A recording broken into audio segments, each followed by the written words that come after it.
Hi, and welcome to my EcoBuzz. I'm Jessica Gregory. As we begin the new year, it's a great time to think about ways you can positively impact the nature in your life, whether it's your backyard lawn, the street you live on, or the nearest lake, river, or stream. But the impacts don't end there. By choosing to make environmentally friendly lifestyle choices, you're also benefiting the people around you by improving the health and quality of the land, water, and air we all share. I'd like to invite you to join me this year as we explore how specific actions or inactions directly impact the world we live in, the people we love, and beyond, regardless of our politics, position, or place. In this episode, let's look at a few ways to make your home and habits more earth-friendly, because that is where we can have the widest and most immediate impact. The 3 areas we'll focus on are water, food, and waste. In past episodes, I've talked about how important it is to know your water, where it comes from, and where it goes. You can check those out by following the links in the comments. But just as important is how the water is used and how much is used inside your own home.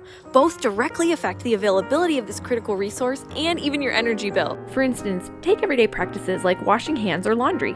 You can reduce your environmental impact and fuel usage by paying only for what you can't already access at home. When you buy liquid laundry detergent or hand soap, you're paying for products that contain mostly water. They're packaged in bottles that are large and heavy and therefore cost more to ship. Instead, try laundry detergent sheets that dissolve in your washer or use hand soap tablets and reusable bottles that can be filled with water from your sink. A lot of these options are also biodegradable. The result? Less water, energy, and fuel. Believe it or not, where we get our food from matters. Buying produce or other food products locally whenever possible not only benefits your local economy, but it also reduces carbon and fuel costs used during transport. And what about that leftover food? Try doing away with plastic bags that are only used once and instead take advantage of storage options like Ziplocking silicone bags, reusable plastic or glass containers, or even compostable bags that are now available in most large grocery stores. Stop buying plastic beverage straws and choose a reusable metal or silicone option instead. And if you must purchase disposable servingware, paper is always better than styrofoam. After all, paper is a renewable resource, whereas styrofoam remains in the soil and water for hundreds to thousands of years or more.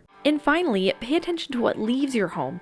Do a little research and get to know what happens to your garbage. Does it go into a landfill or is it burned and converted to energy? Does your community have recycling options available? Ask about which items can be recycled and which cannot, and do your best to adhere to those guidelines. If you live in Kent County, check out reimaginetrash.org for some great local recycling options. For small to medium-sized waste containers, you can also trade out plastic bin liners for compostable ones. These are typically made of plant-based materials and won't leach out harmful chemicals like plastics do. Check out your local store or browse online. You can also start composting food waste at home.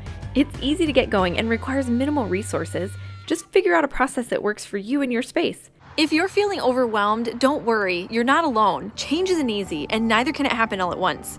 You can make a positive impact on the world from your own home, one step at a time. I suggest choosing 1 or 2 of these ideas or others to focus on, and when you've mastered those, choose 1 or 2 more. And the biggest, most important thing you can do? Talk about it.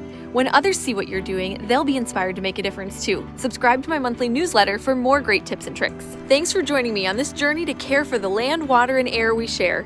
Until next time, happy naturing.